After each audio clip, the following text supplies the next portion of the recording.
Ya, biasa gue Feli, right? Day jobnya engineer, night jobnya ya bikin podcast dan try to be a content creator. Hmm. Yes, Yeah, yeah. yeah. And please, Frankie, go ahead. Okay, so actually, I'm Frankie. My day job, an investor, and night jobnya ya mocok-mocok. Hari ini I'm super lucky to be invited by my brother Feli. Ya, Feli Man, Corbuzier. itu gua yang laki sekali, akhirnya bisa dapat kesempatan untuk podcast. I know you're a Actually, busy guy. yeah, the pleasure is all mine. The pleasure is all mine. Right, jadi kayak kemarin kita udah bahas pertanyaannya kan, yang kita mau bahas. Nah, Mm-mm.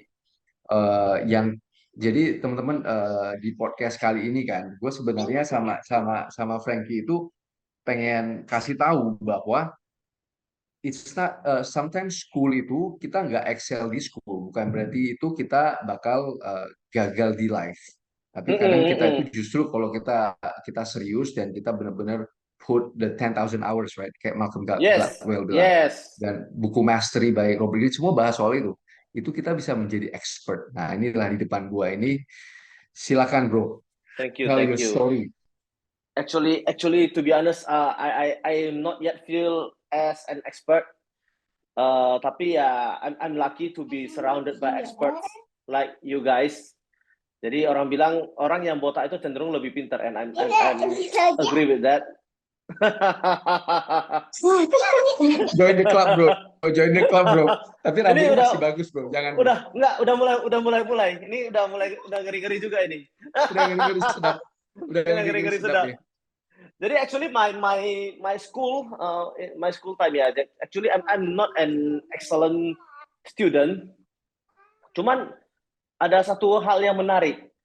Of which dari Malcolm Gladwell juga. Jadi di satu researchnya Malcolm Gladwell dia mengatakan orang yang lambat masuk sekolah itu malah bagus. Nah, jadi actually dia in his case study he used if I'm not wrong American football. Jadi dia bilang orang yang excel itu yang superstar di American football itu kebanyakan anak-anak yang lahir di bulan January, February, and March. Karena kenapa? Karena mereka yang lahir di sana mereka kan udah duluan masuk, maksudnya udah agak lambat masuk gitu ya. Jadi that means mereka lebih tua 1 tahun dibandingkan dengan their peers. Nah, jadi dengan lebih lambat 1 tahun itu menyebabkan mereka itu jadinya lebih besar. Jadi mereka lebih besar dan guru-guru juga ketika menjelaskan when the teachers explain things to them, mereka juga lebih ngerti gitu. Nah, obviously kalau guru jelasin mereka lebih ada respon dari inner, mereka udah bisa dari inner aja mereka udah lebih lebih smart. Dari luarnya guru juga lebih sayang sama mereka, lebih senang sama mereka. Obviously mereka dapat priority gitu. Nah, jadi itu dari buku yang Malcolm Gladwell. Dan aku sama temen aku itu kerjanya juga to be honest main-main aja di sekolah. We never like do a lot of studies or anything like that. Tapi luckily our kelas kita selalu juara top 10 lah gitu. Top 10 di kelas. Bahkan guru-guru banyak yang bilang ini yang bandel-bandel ini kok bisa juara top 10 gitu. But sejak SMA aku I remember itu my ranking itu mulai bullish.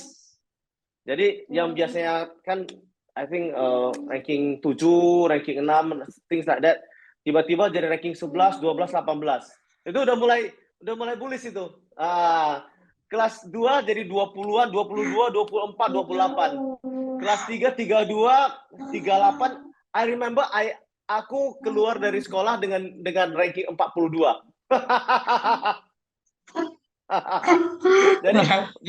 Jadi waktu SMA udah bener-bener almost nggak gitu fokus on school gitu. Nah, cuman ya itu maksudnya I think I'm lucky gitu ya. I'm lucky in a sense I have a very wonderful parents. Nah, my parents itu adalah orang yang sangat ini ya, if I may say, my dad itu sangat lebih maju daripada zamannya. Jadi kalau dulu kita main games itu kan langsung kalau orang tua kan langsung kena marahin gitu ya. Tapi my dad itu ya, koko saya kan seneng main RPG, things like Final Fantasy and everything yang ada Oh ya, storyline-nya gitu ya, ya, right? ya, ya, Nah, ya, ya, I ya. think Itu we hobi both, gue juga. yeah, in the Iya. same generation, right? Nah, Right. jadi our dad itu menurut saya kerennya begini. Biasanya orang kan kalau anak-anak main game itu kan, alah ngapain lu main game, lu belajar aja gitu kan. Jadi my dad bisa suruh kuku saya cerita. Jadi dia tuh ngomong apa gitu. Nah, lu kalau nggak ngerti, dia beli kuku aku tuh pertama-tama, oh nggak gitu ngerti gitu kan. Papa saya pada saat itu belum ada Google Translate. Papa saya beliin ini, our dad beliin Kamus kamus, dictionary. dictionary. Taruh di samping, if you don't understand, you have to you baca ini gitu. And then I want you to explain to me gitu. Nah, dan itu pada tahun Hmm. 90-an. Jadi I think ya sangat maju lah dibandingkan zamannya. Ya. Nah, and Kalau one kalau gue main game tuh gamenya disembunyiin, bro. Gue ingat sekali. PS-nya pulang-pulang sekolah udah gak tahu disembunyiin di lemari mana. memang parents itu banyak triknya ya. Ya, itu gue ingat sekali. Right. Nah, jadi Iya. kok background lu, bro, dari Mm-mm. yang kok bisa masuk ke financial sector, bisa masuk ke investment. What's the story? Oke, the story actually begini ya. Siapa yang tidak suka uang? I So, like I like yeah, money. me like ya. Jadi Me like jadi ketika itu ya biasalah setelah lulus sekolah ya, waktu lagi kuliah, we are di Medan itu kita quite lucky karena kita bisa kuliah jam 5 sore. Jadi during we have a lot of free time in the morning. Setelah 1 tahun mocok-mocok ya, doing this and that, and then ada teman yang nawarin untuk ini mau kerja nggak gitu di perusahaan sekuritas. Actually pertamanya saya ditawarin sama tempat kuliah saya in my college untuk jadi inilah yang nawarin murid-murid masuk gitu. Actually pertamanya saya udah setuju, but my dad ya ngapain lu kerja begitu? I mean like you have to like go out and inilah maksudnya ya kerja yang lebih ini, yang lebih put your brain to work lah gitu kira-kira. Uh, jadi waktu saya ada kesempatan ini, I go to interview and then ya luckily I pass gitu. Jadi dan dari itu sampai sekarang ya I'm let's say financially. ya sudah berada di sini gitu. Right. Dan sedikit pertanyaan soal CFP kan, lu ada dapat gelar Certified Financial Planner, ya kan? Nah, Yes. cara dapetnya gimana, bro? Maksudnya lu gimana cara apply Jadi dapat? kalau cara dapatnya itu kita ikutin courses. Jadi itu ada satu lembaga, jadi kita ikutin courses. Jadi di sana kita dilatih tentang bagaimana cara hitungin ini saving yang cukup. Ya CFP kan Certified Financial Planner. Jadi ya we are basically doing the financial planning things.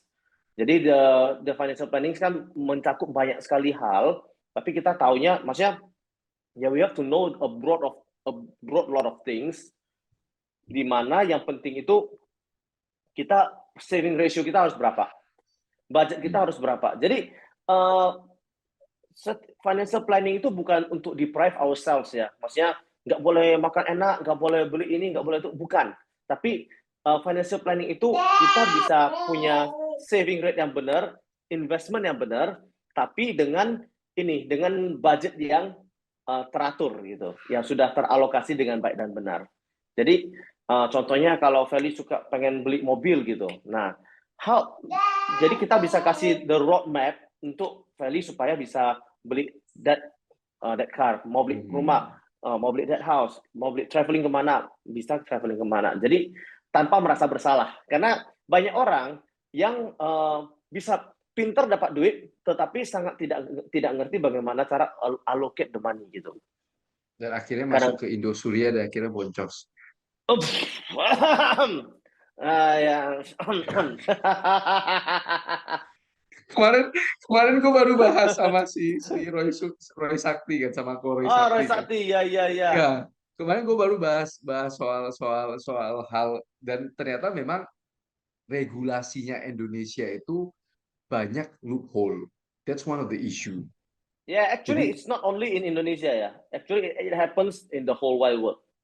ya, ya, jadi Ya, ya betul, kayak SBF kan, kayak si Sam Bankman-Fried ya, Sam Bankman-Fried, ya. ya, jadi itu unregulated crypto exchange.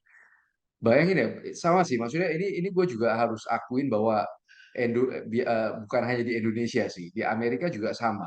Crypto exchange yang dia bisa pull money sampai seberapa triliun itu Yes, juga yes, tidak diregulasi oleh pemerintah exactly, Amerika. It's exactly, unregulated. So di yes. mana-mana sama sih, benar juga sih. Gue nggak bisa ngomong, oh ya di Indonesia hukumnya main. Ternyata si SBF juga pasti tangkap di Bahama, terbangnya naik private jet See? ke Amerika. Yes, exactly. That's the Iya, problem. Dan right, right. dan sebenarnya kita memang benar-benar butuh untuk memiliki financial literacy yang bagus. Ya, ya, ya. Itu Jadi yang paling penting sih. Maksudnya, makanya gue suka sekali kontennya lu bro. Maksudnya you push ke ranah di mana orang itu harus educated. Orang kan males. Pada dasarnya orang betul. males. Ya, ya. Sebenarnya itu hal itu yang menurut saya ini ya, maksudnya netizen suka konten-konten yang bombastic, suka konten-konten yang wow gitu ya, yang let's say pamer ini pamer itu, tapi ya if come to think of it ya, sebenarnya itu apa gunanya gitu. Dan Right. sebenarnya what we really need is rationality and critical thinking. I think that is the most important thing. And you don't have to be very very smart to have those things. Ya, kita nggak perlu punya otak secerdas Valley to bisa punya rationality dan critical thinking yang benar. Cuman kita cuma perlu stop and think for a while. Ini make sense nggak? Hmm. Ya, maksudnya Ya, sometimes ya banyak company, banyak perusahaan yang menawarkan investasi yang contoh dengan rate-nya ya kayak rate-nya nggak besar gitu. Right? Ya reasonable gitu ya. 20 mungkin 10 tahun yang lalu itu adalah rate deposito. Tapi people forget that pada saat ini itu rate-nya hampir double deposito yang bisa ditawarkan oleh bank yang dijamin LPS pada saat ini. Jadi right. ya, you have to stop and think for a while. Kenapa dia bisa berani kasih Berani itu. sebanyak itu? Iya, Dan dana keluarnya kalau sebesar itu, for every incremental percentage yang mereka kasih, itu mereka harus generate lebih banyak lagi loh. iya. Lu Right? dagangnya apa?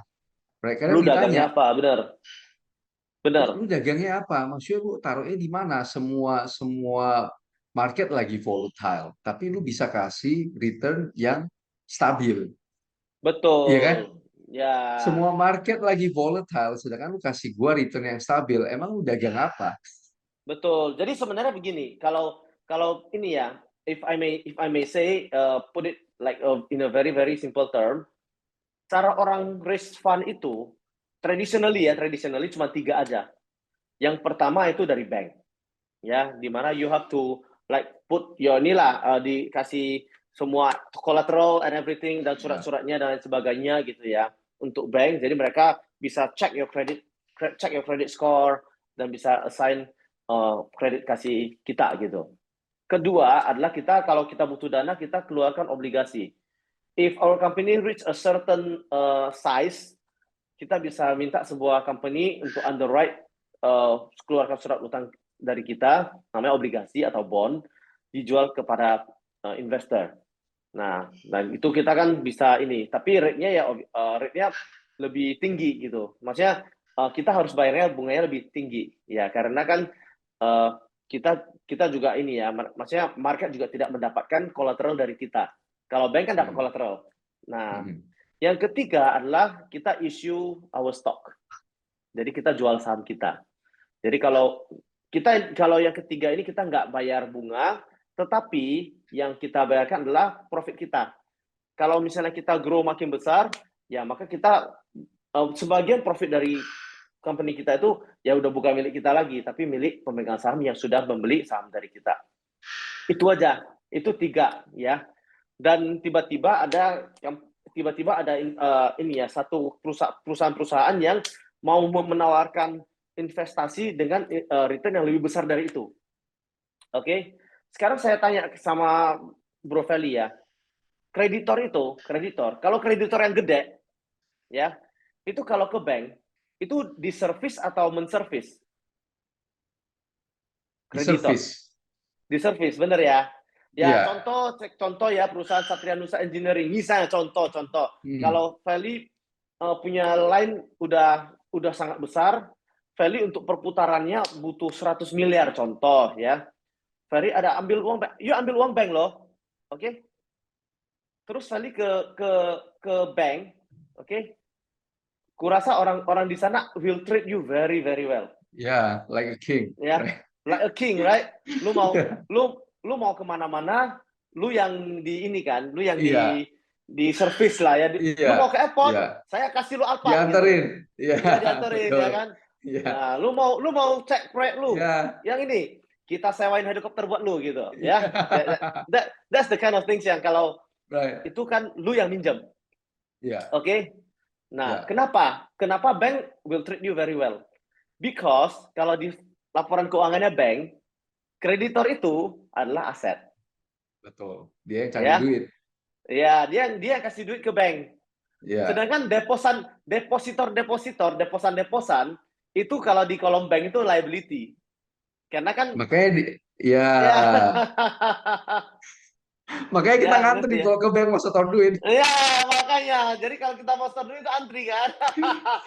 Ya, because karena kalau kita simpan duit di bank, itu di laporan keuangan bank itu kan bank sebenarnya let's say ngutang ke kita. Jadi bank itu kita yang we ada liability gitu. Jadi jangan salah, orang yang minjem duit adalah aset. Orang yang minjemin duit adalah liability for banks. Right? Nah, dan yang menarik adalah ada perusahaan yang dia yang mau minjem duit, harusnya dia yang diservis dong. Ingat ya, tadi Feli minjem duit, Feli yang diservis dong. Right? Sekarang gue yang minjem duit, ya, dan dia yang minjem duit dan dia pula yang menservis orang yang kasih dia duit. Betul. Oh man, I did not see it that way. Oh my God, ya, benar sekali. Ya, jadi ya maksudnya this is just just a common sense. All we need to do is sebenarnya just stop and think. Sebenarnya logiknya itu kok jadi kebalik gitu ya. Nah, gitu loh. Nah, apakah ini bisa bisa bertahan gitu? Nah, maksudnya kita butuh stop. Loh, kenapa dia yang minjem duit, kok dia yang servis kita?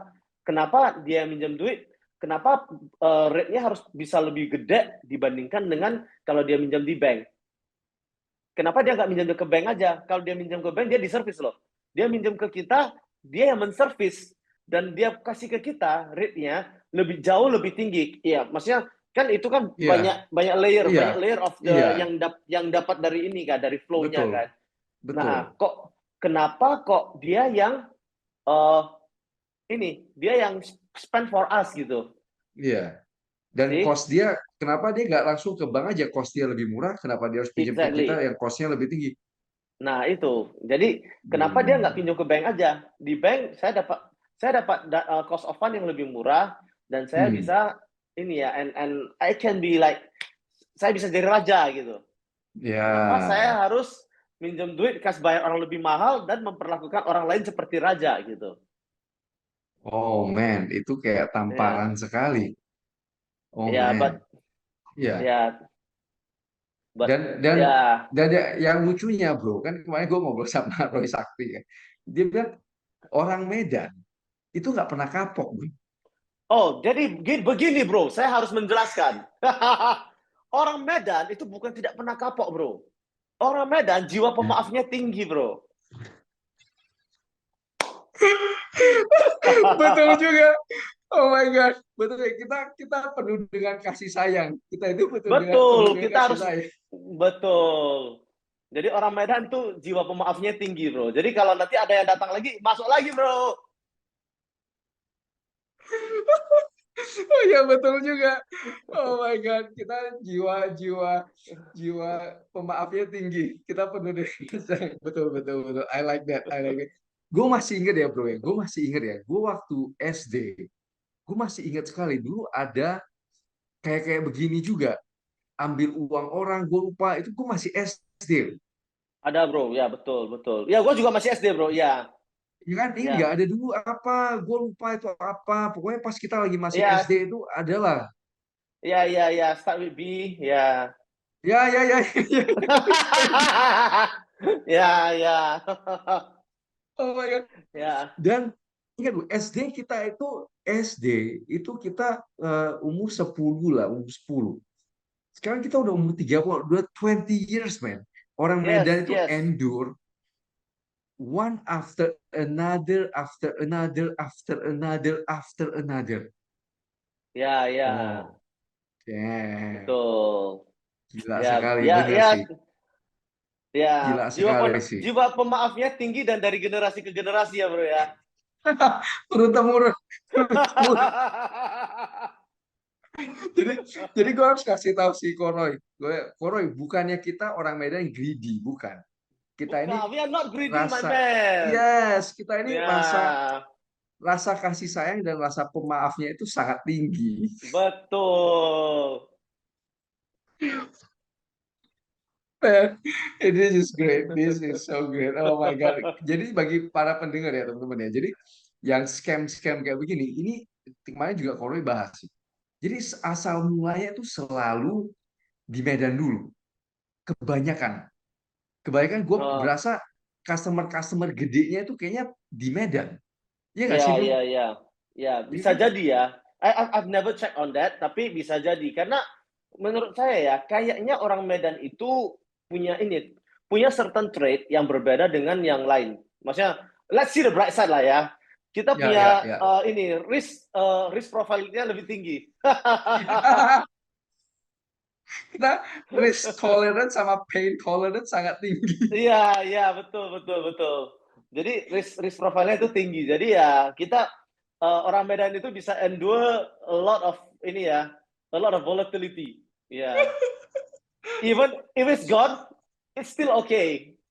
Ya, we can Ya, come back jadi fighting. jadi kalau orang Medan keambil gitu, ya udahlah. Ya, Daripada gua stres, gua gak usah pikirin. Jadi gak dipikirin lagi, ya, bro. ya. Nanti kalau di apa kan? Udahlah, jangan nggak usah ngomong lagi lah. Udah cukup. Ya udah, kita juga kuat lah, kuat nah gitu. Kita move on, kita move on, kita move on. Ya, we move on, we move on. Right. Jadi yang penting kita masih bisa doing our business well. It's okay, it's okay. Ya. We move on, we move on. Cuman begini, aku nggak begitu tertarik untuk commenting such and such things gitu karena ya to be honest hal begini sangat sangat sangat susah untuk kita ini ya. Kemarin aku ada baca satu buku judulnya The Intelligence Trap. Itu bagus banget bukunya. Jadi dia bilang orang yang suka menyebarkan hoax itu bukan orang bego loh katanya. Malah orang yang pintar. Karena saking pintarnya, mereka bisa mencari pembenaran. They can do a very deep research untuk mencari pembenarannya gitu. Jadi pada akhirnya, makanya aku bilang yang penting itu critical thinking and rationality. Karena kalau kita nggak punya critical thinking, dan yang kita cari itu bukan kebenaran, tapi pembenaran. And it's a totally different thing. Nah, jadi kalau kita terkadang orang sampai debat-debat gimana kan, ya I just say that aku tidak interested dengan hal seperti ini. I will not involve in such and such scheme. Jadi ya udah, so be it gitu. Jangan aku akan like ya udah if you want to do it, if you want to invest on it, it's your choice. Tapi if you ask me, ya it is better it is better to preserve our capital well dibandingkan spend it on things yang resikonya tinggi. Karena menurut aku kalau kita invest dan resikonya sangat tinggi, in the end, ya kalau misalnya contoh, dia bisa compounding dengan rate yang sangat besar, tapi terakhirnya hilang, itu seperti like you kali 1,11%, 1,11% compounding terus, tapi terakhirnya dikali jadi nol. You'll get zero, right? Jadi ya menurut aku it's not worth it. Jadi Ya. I cannot say on behalf of a lot of people, but I can say on my own perspective, in my own personal point of view, that hal seperti ini uh, itu lebih bagus kita teman-teman investor lebih bagus jangan involve. Nah, cuman Nah, coba ya, gue cuma apa sorry, tadi gue? yang sedihnya kan uh, teman-teman yang biasanya corresponding with me ya, maksudnya yang teman-teman aku yang ada in my Instagram itu sebenarnya boleh dibilang semua udah pinter-pinter gitu. Dan mereka memang tanpa aku ngomong juga mereka will not attracted to such and such scheme. Tapi yang butuh untuk dengar malah nggak dengar gitu.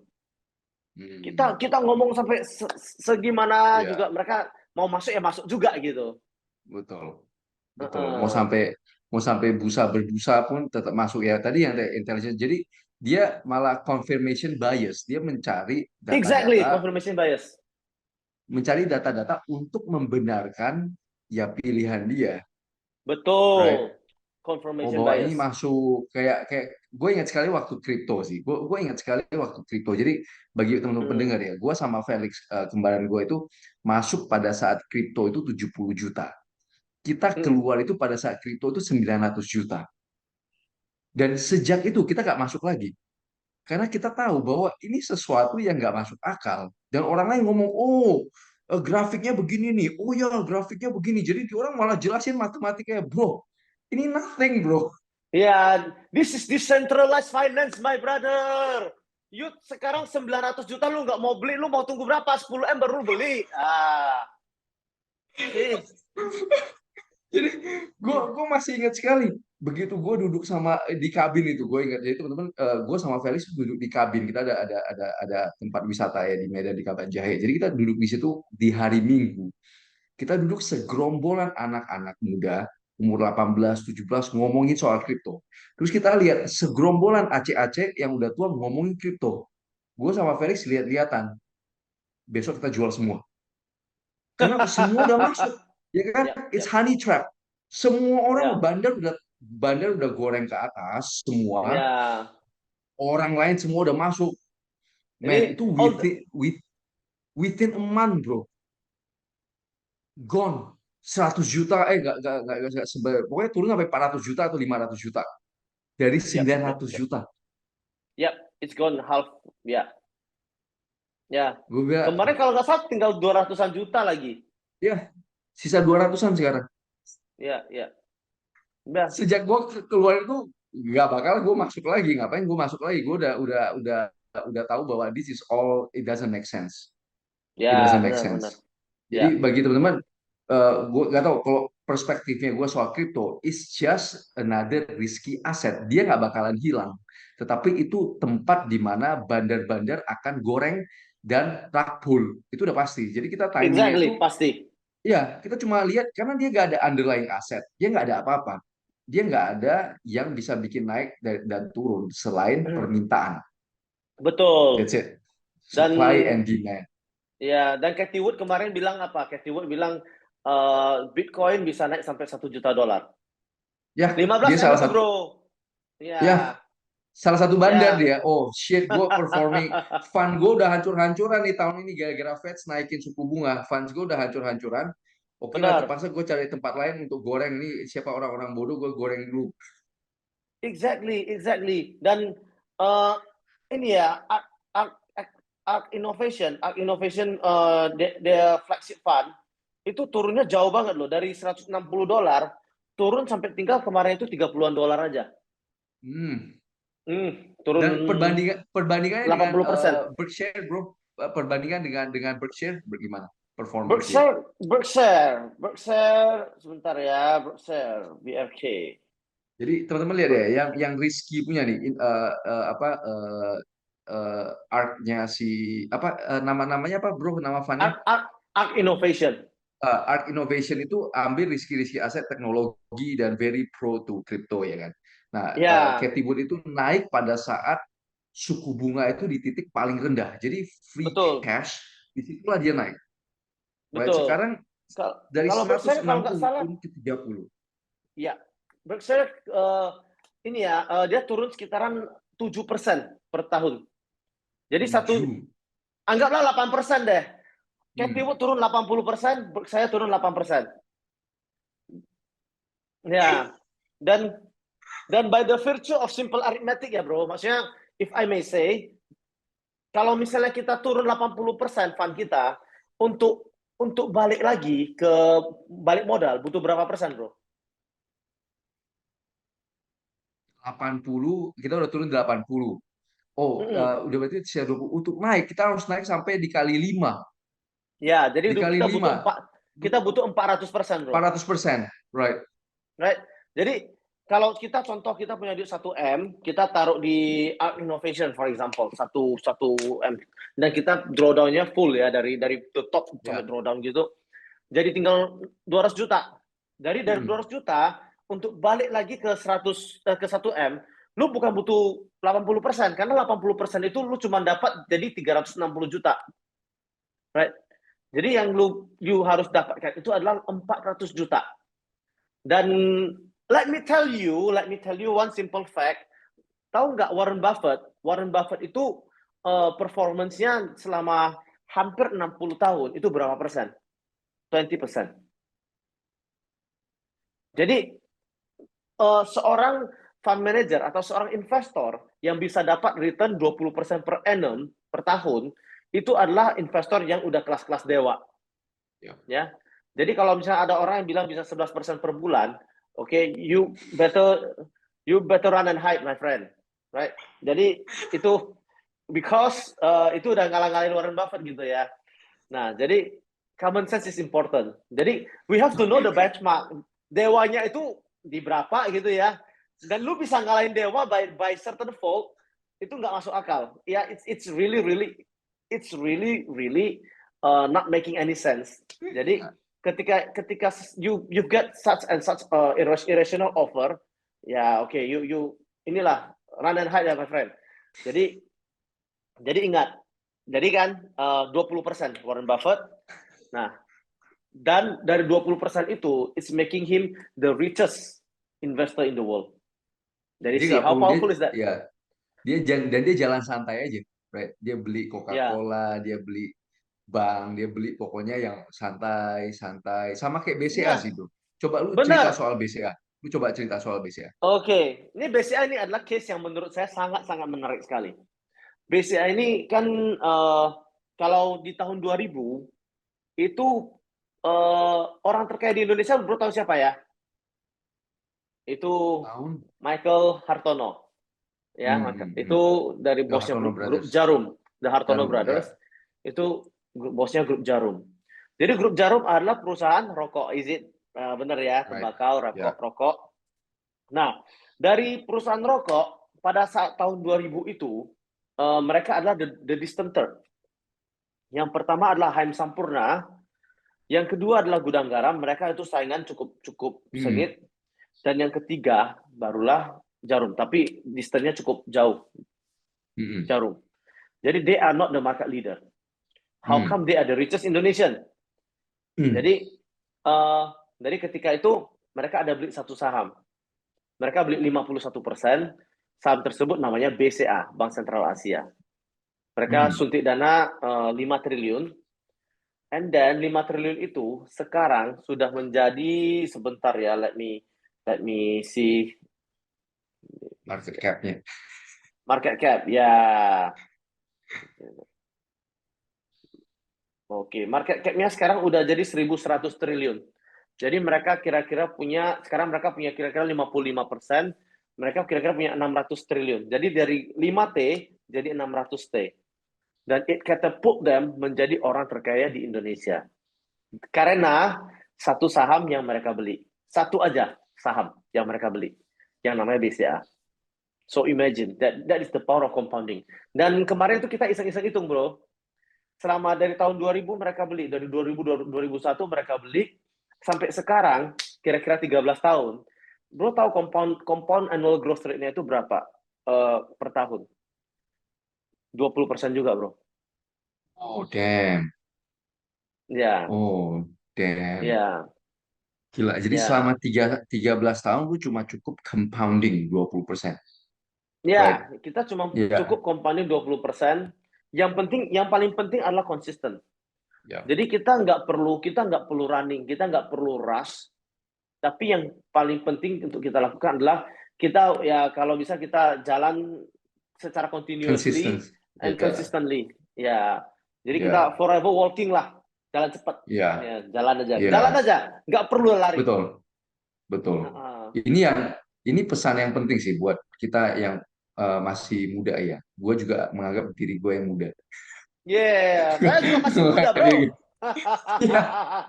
Jadi ini yang kadang kita bilang, gue sering lihat sih, maksudnya mungkin gua waktu umur 20-an gue gak gitu jatuh ke perangkap ini sih. Tapi gue lihat banyak anak-anak muda yang oh gue mau kaya, gue mau begini, gue mau begitu. Itu recipe for disaster menurut gue Exactly. ya.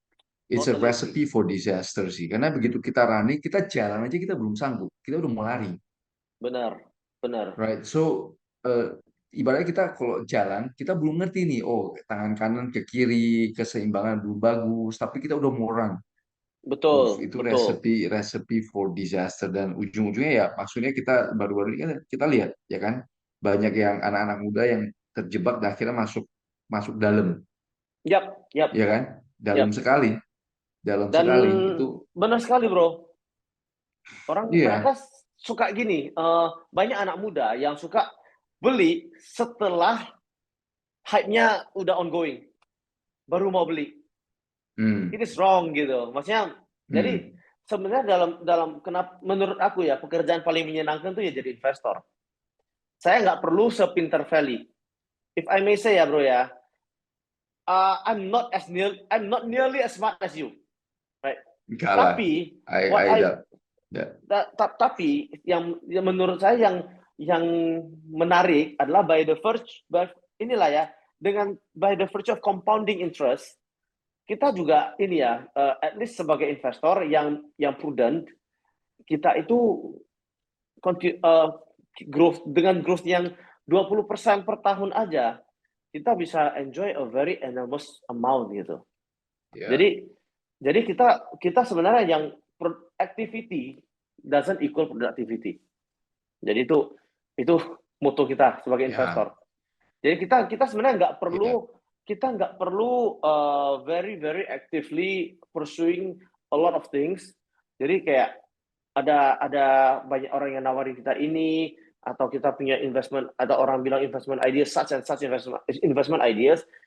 Yang paling penting yang perlu kita pikirkan bukan kita bisa dapat berapa banyak, tetapi apa resiko yang bisa kita terima. Nah, with that in mind, nah kita bisa mulai mencari kira-kira investasi apa yang benar-benar cocok untuk kita, yang bisa generate the optimal rate of return. Jadi we are not in the game of maximizing return.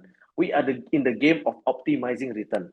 Jadi kita harus memikirkan resiko yang apa underlying risk yang perlu kita tahu sebelum kita mulai berinvestasi. hmm. Nah, ini gue mau bahas sedikit soal ini, bro. Kan kita Mm-mm. in a very volatile era nih, ya kan? Betul, Tahun betul. 2023, the Fed naikin suku bunga, uang udah gak ada cheap money, startup gone, Yahoo lay Ya, off 20% workforce, Google 10%, Facebook 10%, semua lay betul. off, Betul, betul, massive betul. layoff, right? Nah, menurut lu orang kan lu di sekitaran investor-investor nih. Nah, Mm-mm. apa pandangan mereka soal apa iklim sekarang nih? What are they thinking? What are you thinking? Actually, a lot of people sees this as a very very uncertain period. Jadi zaman sekarang itu berbeda dengan let's say 10 tahun yang lalu. 10 tahun yang lalu we are in the benefit of easy money. Paling enaknya itu waktu zaman tahun 2009. waktu the Fed mulai launch the quantitative easing, and where Hmm. there is no Bitcoin in the world yet gitu ya, or Hmm. Bitcoin itu masih belum as massive as now gitu ya, duit itu masuk ke emerging market. Ketika duit masuk ke emerging market, saham-saham di emerging market itu dalam 3 tahun dari 2009 sampai 2013, that is like the golden era of capital market. Karena itu saham-saham naik 10 kali lipat during that period. Itu menyenangkan sekali lah pada saat itu. Hmm. Nah, tapi of course pada saat ini kita udah nggak bisa as rosy as that gitu ya. Kita nggak bisa se se sepelangi, semawar, Hmm. semekar seperti pada saat itu. Justru di saat ini tadi yang pembicaraan kita itu semakin relevan.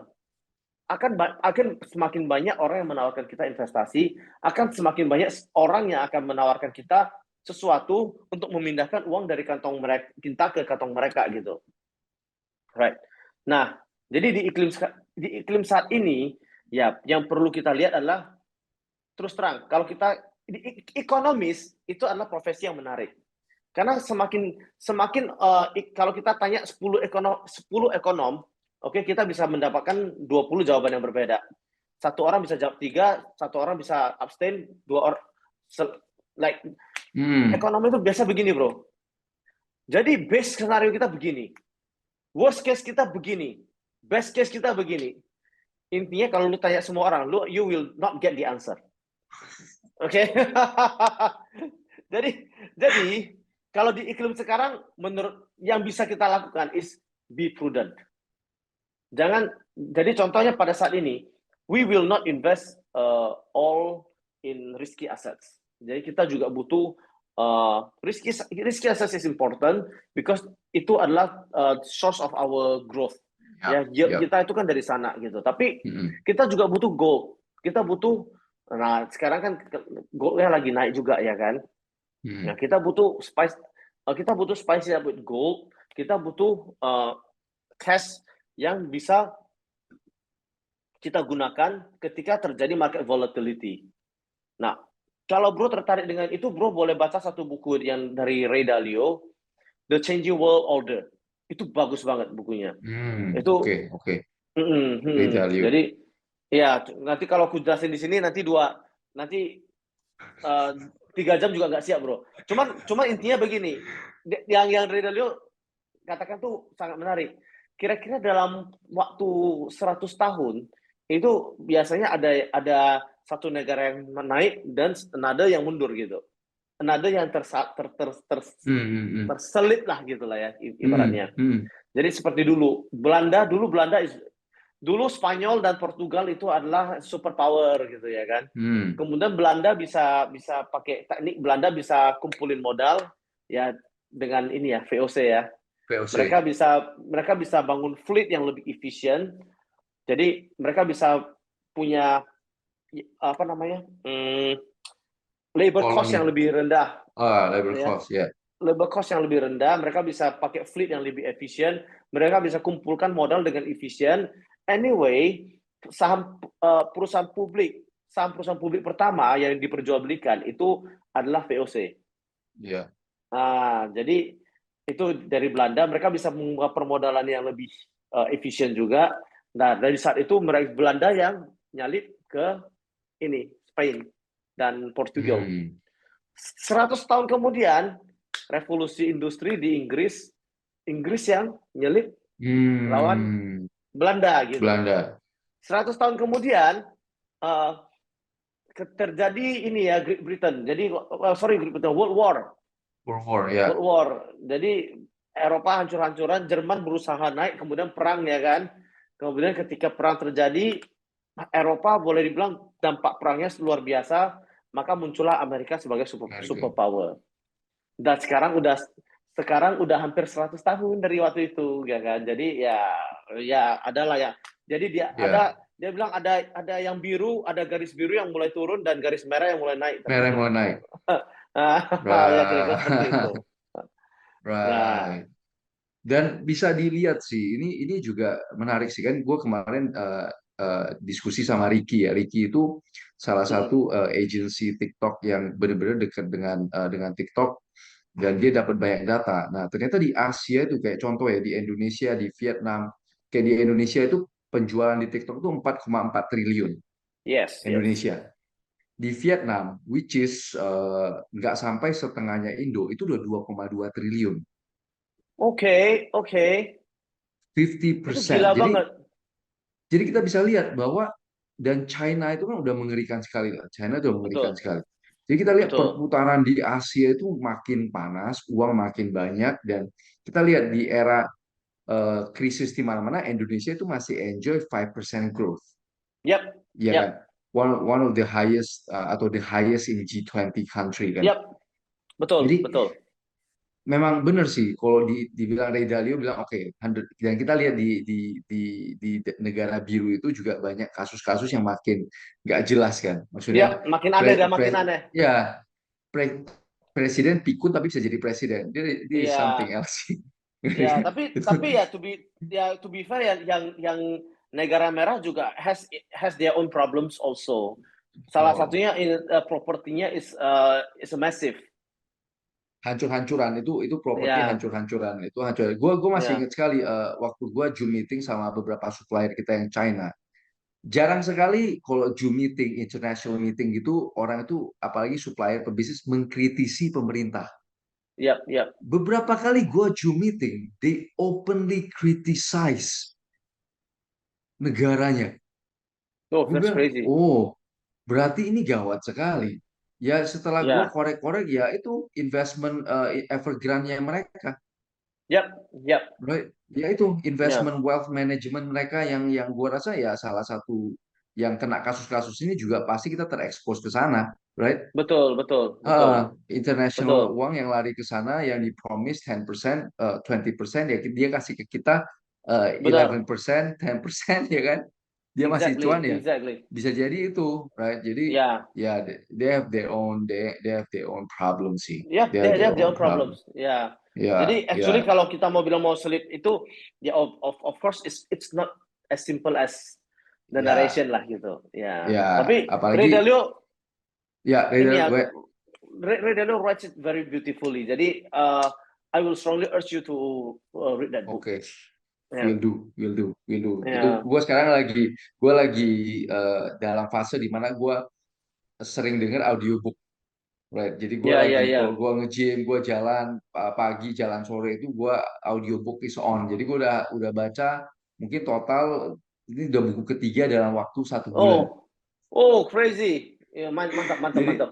jadi lagi absorbing so many things. Right? Iya, Ini iya, buku iya. keempat, buku keempat. Ini gue lagi dengar Enron. Gue lagi dengar kasus Oh, Enron. Enron, the smartest guy in the Ya, room.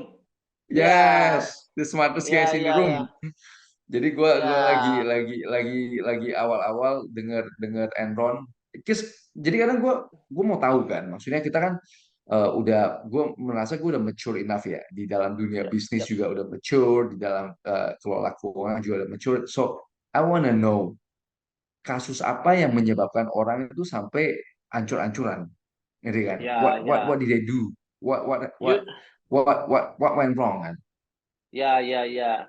Itu accounting fraudulent in accountingnya very massive. Dan actually aku udah baca buku itu. Cuman ya you have to you have to Ya, read it. Ya, iya, gua akan baca sih, gua akan baca sih. Itu ya. gua tahu itu massive. Maksudnya pas gue di Amerika kuliah itu orang selalu ngomongnya Enron, Enron, Enron, dan gua Enron, tahu itu massive accounting fraud massive yang accounting fraud, exactly. sampai the big four accountant firm juga ikutan Juga katanya, juga ikutan, bener, right? bener, bener. The big four aja bisa ikut. Berarti wah ini something else. Makanya gua penasaran, gue pengen lihat what went wrong di situ. Iya, iya, iya, benar, benar, benar, benar, benar. Ya, I mean, I Itu mean itu hal seperti itu ya. Maksudnya yang tadi the smartest guy in the room. Actually kalau di fund management ada satu company yang namanya LTCM, Long Term Capital Management. Di dalam fund itu ada dua Nobel laureates. Jadi dua prize Nobel mathematics and economics kalau nggak salah yang masuk ke perusahaan itu, and mereka bisa trade correlation, mereka bisa buat correlation trade sampai whatever they trade itu make money. Jadi sahamnya mau naik, marketnya mau naik ke atas, mau ke bawah, mereka selalu bisa correlation-nya sampai ini correlate sama ini correlate sama ini correlate sama ini. Hasil akhirnya adalah net positif, meskipun sedikit. Nah, begitu. Jadi bahkan semua orang berbondong-bondong mau masuk ke fund itu gitu. Karena apapun yang terjadi, mereka advertise it as this. Apapun yang terjadi dengan marketnya mau naik, marketnya mau turun, we still make money. Nah, Gila sekali. How brazen. apalagi ada Nobel laureates kan. Nah, tadi kan ada ini correlation dapatnya tipis. Nah, bagaimana supaya mereka bisa enlarge this spread gitu. Ini selisih sedikit ini. Jadi they use a massive leverage. Jadi ini kan namanya mathematics. Mathematics kan, let's say ilmu pasti kan. Iya. Right? Jadi mereka bilang ini sudah akan ini kita whatever we do kita pasti make money mau ke atas mau ke bawah juga it's okay. Jadi tapi dia cuma dapat spreadnya 0, sekian percentage. Jadi supaya mereka bisa dapat percentage yang besar, mereka harus leverage kalau nggak salah 100 kali. Bro, kalau kita beli saham, kita pakai margin 2 kali aja. Contoh kita punya 1 M, kita beli 2 M contoh. Itu kita udah gini-gini, bro. Iyalah. Ya kan, bro kan. Nah, dia punya 1 M, dia belinya 100 M, bro. Jadi that is the skill. Jadi kalau beda 1% aja, this company went bust gitu. Udah selesai. Nah, gila ya. Gila sekali. That's the skill. That's the skill. Nah, it went really well. Jadi all the traders there itu jadi orang-orang kaya baru gitu. Lifestyle mereka jadi gila-gilaan. Jadi mereka mau ke dari kantor mereka, actually mereka bisa jalan kaki, mereka bisa suruh limosin untuk jemput mereka, just to walk them ke seberang aja lah kira-kira gitu. Right. Nah, jadi itu yang gue percaya sekali sama yang namanya hukum hidup itu pendulum, bro. Jadi when you push it terlalu tegang di sana, it will snap back gitu kan. Iya, betul. Kalau di kalau di statistik itu namanya the mean reversion. The mean reversion. Mean reversion. Jadi kan ada yang namanya standar deviasi. Standard deviation, right? Jadi kalau misalnya biasanya that is one of our our investing strategy juga. Kalau misalnya barang yang sudah terlalu murah, dia akan come back to the mean, right? Dia akan come back to the nilai tengahnya. The average. The mean valuation. The mean, Ya, jadi kalau dia udah itulah ya kayak tadi bro istilahnya udah terlalu tegang, biasanya kita beli, kita tunggu sampai dia balik lagi ke tengah. Oh, I see. Yeah. that is our strategy. I see. Itu ilmu penting tuh. Jadi kita lihat karena kita lihat dia udah di titik di paling rendahnya ya, di paling rendahnya betul. Standar deviasi di paling this will go up, eventually will go up. Betul. Ya. Oh, I see. Dan itu biasanya sebaliknya terjadi dengan yang standar deviasinya terlalu tinggi. Contoh ketika Bitcoin di 900 juta. Itu udah tegang di atas. It will go down. It will go down, right? Gue ingat sekali sih, gue sama Felix kelihatan. Wah, lepas besok lepas. Gue bener-bener langsung lepas. Hari Seninnya gue lepas semua. All man. Gue bener-bener jual semuanya. Bitcoin, apalah Ethereum, I let it go. You guys are super investor. Jadi kan banyak sekali cerita-cerita investor kayak Lee Ka-shing, Bernard Baruch, itu mereka lepasnya karena begitu, karena semua orang udah ngomong tentang itu. Man, this is udah tegang di atas ini. Time to let go. Time to let go. Ya, benar. Right. Dan yang tadi yang TCM itu ada life lesson yang penting menurut aku. Kan tradernya itu saking kayanya, mereka sampai kan untuk mencapai return itu mereka nggak bisa terlalu gede. Mereka udah sangat-sangat massive, sangat besar. Jadi yang semulanya mereka advertise untuk investor masuk, mereka sekarang udah keluarin duit investor. Jadi mereka cuma purely trade on their own money. Karena mereka udah sekaya itu gitu. Saking kaya itu dia sampai gak mau Ya, udahlah gue puterin uang gue aja.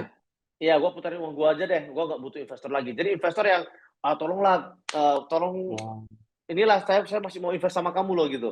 Ya, mereka yang nggak bisa lagi, mereka nggak mau lagi gitu. Jadi Wow. dan that is inilah the greed lah ya. Greed itu very very dangerous.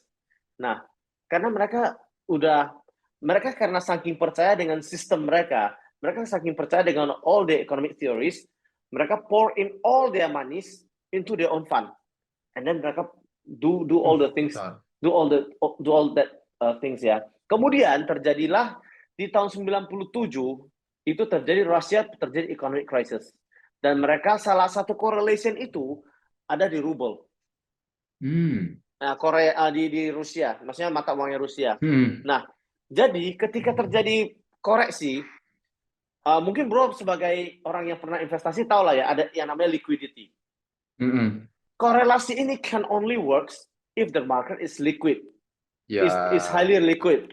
Jadi kalau misalnya ada dia mau jualan tapi orang nggak mau beli, kamu beli apa gunanya? trouble happens. Karena nggak correlationnya lepas. It broke the correlation. Jadi begitu satu lepas, yang lain-lain juga lepas. Right. Dan hasilnya, tadi bro ingat ya, mereka leverage-nya 100 kali kan. Hasilnya, dalam waktu singkat, dana kelolaan mereka langsung turun 90-an%. Iya. Karena Ya, leverage 100 kali, gila sekali. ya, ya. Jadi they went bust. Nah, jadi sampai tradernya itu yang pertama yang kemarin itu jadi salah satu like very very rich, udah sangat kaya banget lah. Sebenarnya kalau dia pensiun juga dia udah 10 keturunan juga dia udah aman lah kira-kira. Tapi duitnya dia masukkan lagi semuanya. Iya. He doesn't do any diversification at all. Ya, nggak ada diversifikasi, nggak ada asset allocation, just this. Sampai dia waktu aku baca aku miris juga.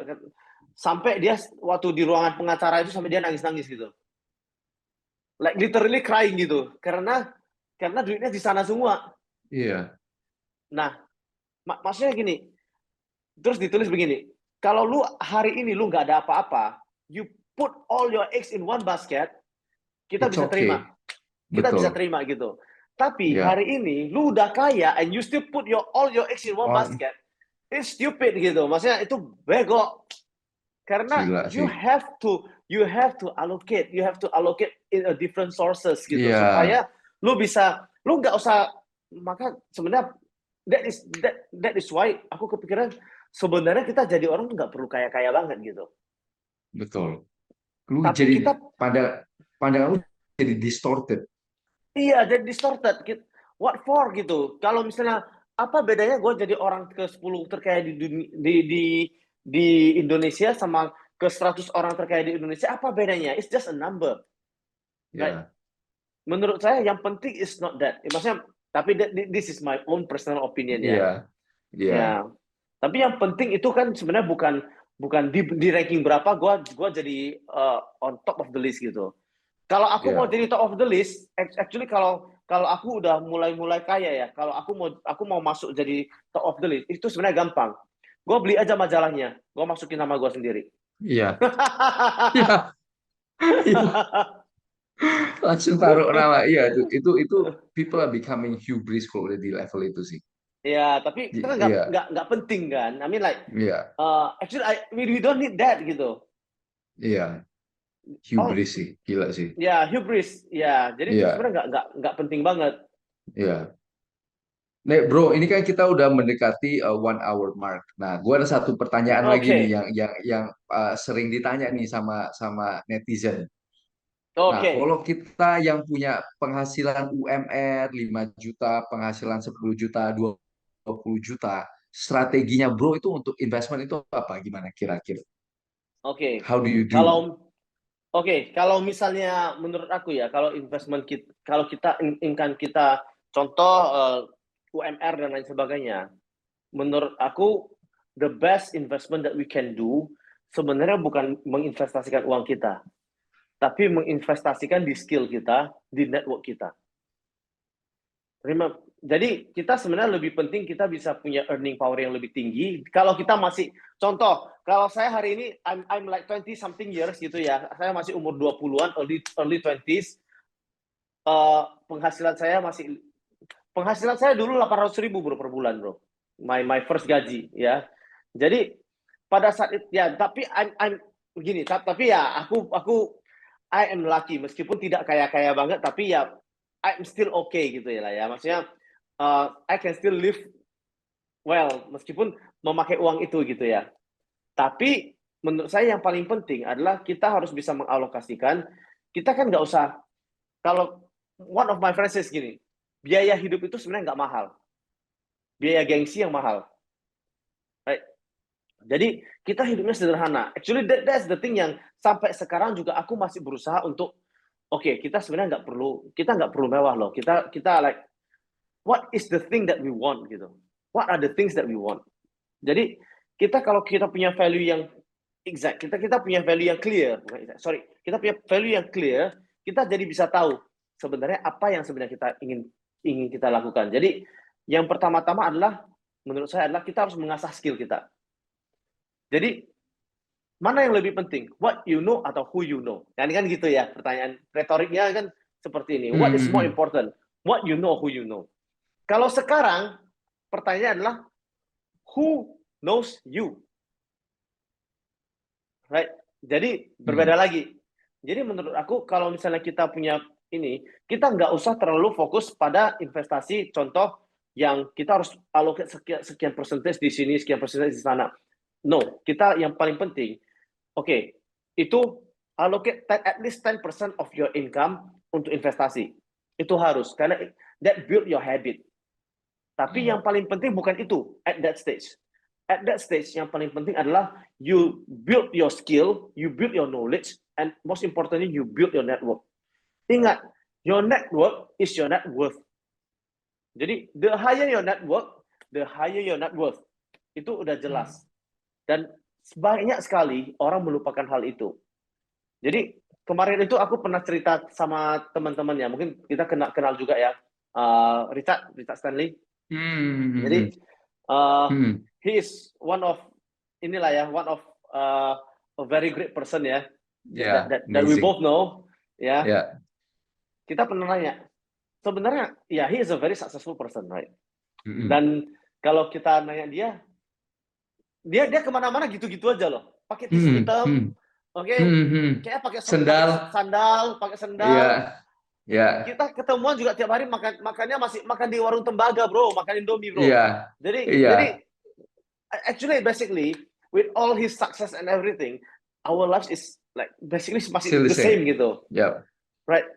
Jadi menurut aku yang paling penting itu, tapi ya kita pernah bahas pengeluaran lu yang paling besar itu apa sih bro? Nah gitu. Dia bilang, sebenarnya gue nggak banyak sih pengeluaran gue, cuman ya ini aja. And then gue tanya dia, gue mau tanya lu bro, pengeluaran lu kalau untuk traktir orang besar nggak? Nah itu paling besar bro pengeluaran untuk gua, apa? Bro. Untuk apa? Untuk traktir orang. Ya itu pengeluaran gua paling besar kayak bro. Nah. Right. Nah, soalnya it happens to me also gitu.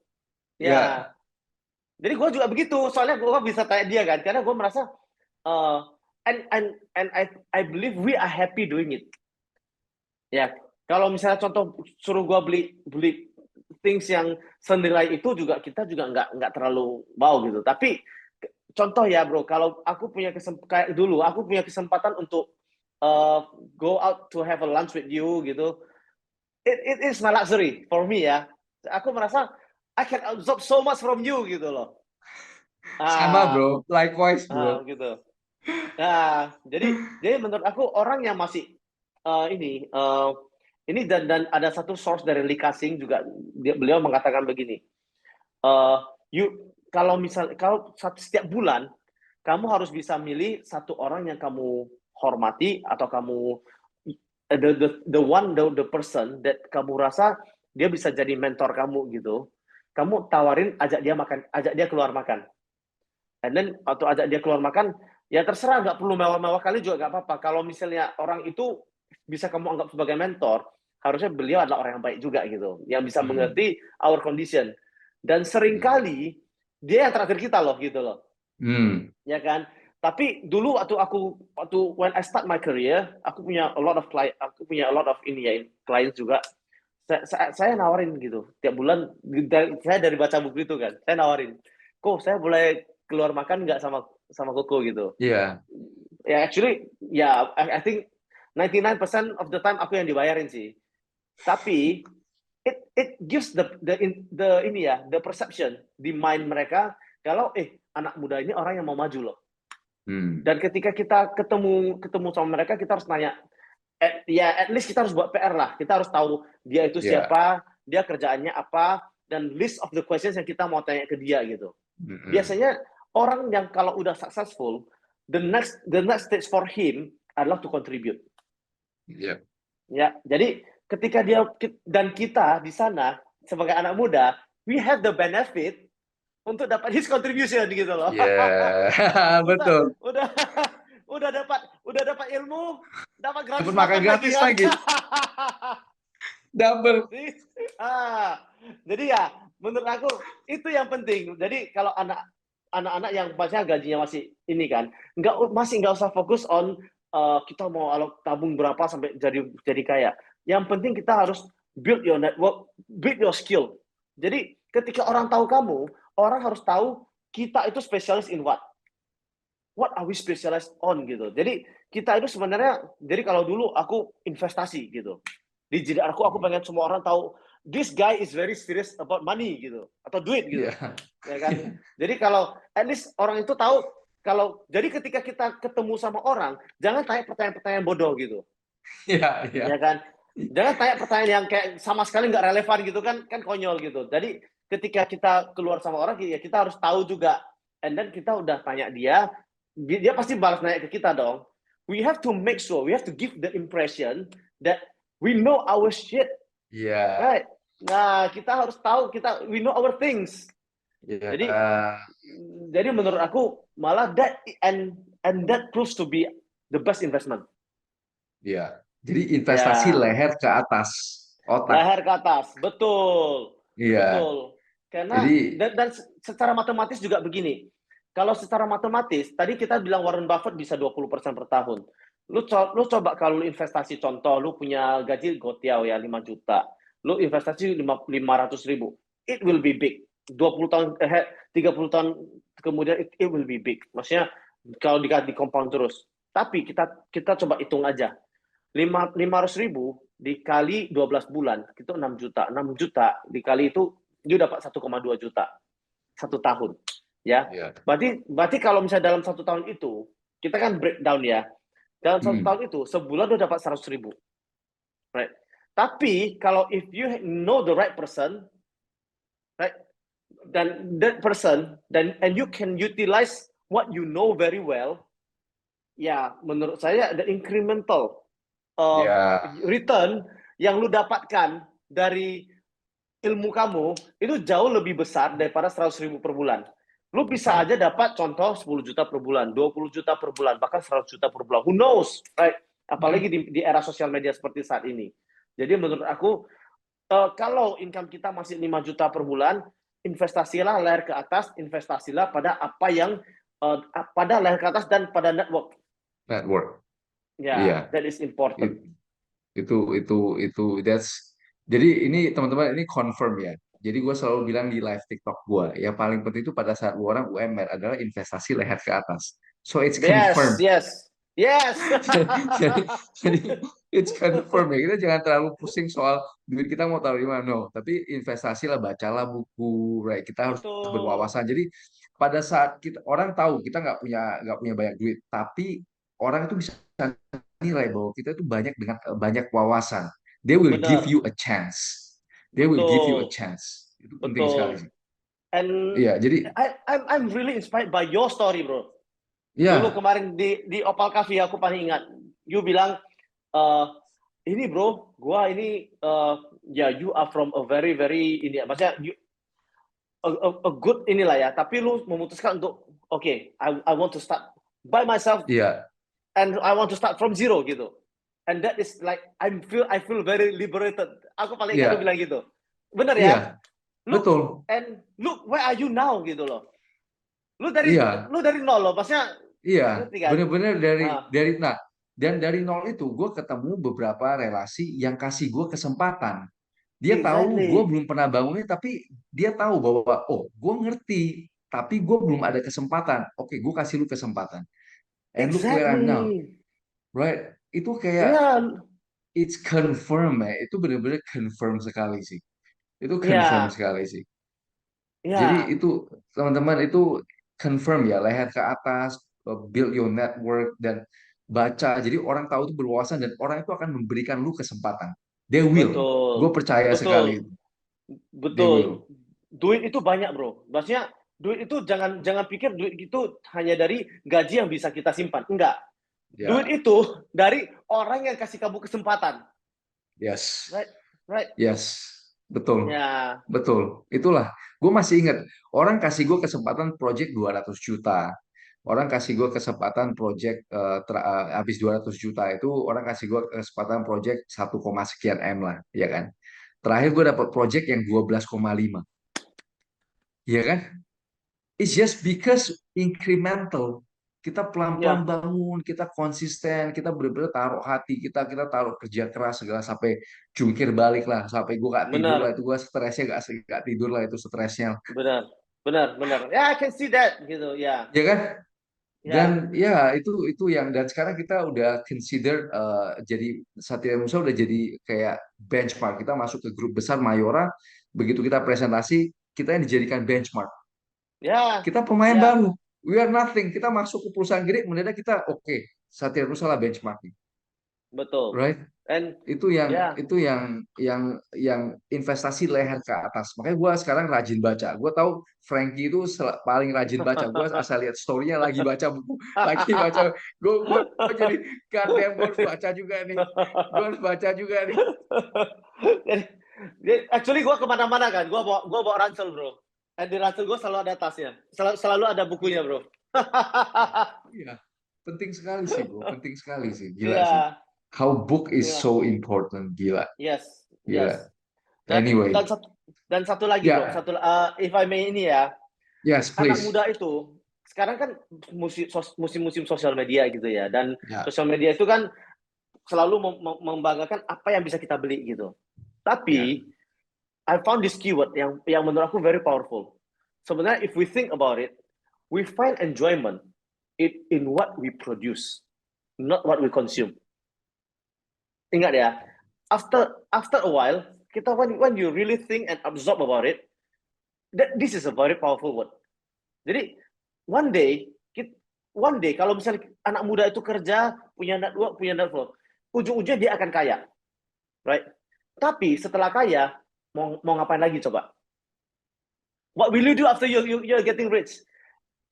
Lu mau beli Lamborghini contoh, lu bisa beli Lamborghini, tapi tahu nggak kebahagiaan orang kaya beli Lamborghini dan kebahagiaan orang yang dari belum apa-apa bisa beli Agya itu sama bro. That ya, is the levelnya same, sama, betul, betul, levelnya betul. sama. Jadi apalagi gitu. Makanya lu lihat orang yang kaya, sometimes mereka masih kerja terus. Mereka bisa istirahat, gue mau pensiun lah 1 tahun, gue mau liburan aja. Tapi Iya, kemudian setelahnya what? Kerja lagi gitu. iya. Dia Jadi, nggak mungkin and pensiun this is 1 tahun, bro. Dalam 2 hari ya, aja dia udah balik kerja lagi. iya, exactly. Nah, jadi sebenarnya what you can find meaning in your life ketika you enjoy what you are doing. You took pride in what you can produce. Jadi menurut saya, untuk anak-anak muda jangan terpancing pada kehidupan yang hanya consumerism, because itu semu gitu. Tapi you can be truly happy, truly proud in what you produce. Iya, betul Ya, sih. Oh, itu that's it. powerful, powerful closing words. Ya. Ya, thank you, bro. Thank you for Thank you, your brother. time. It's Thank you always for the a pleasure, opportunity. man.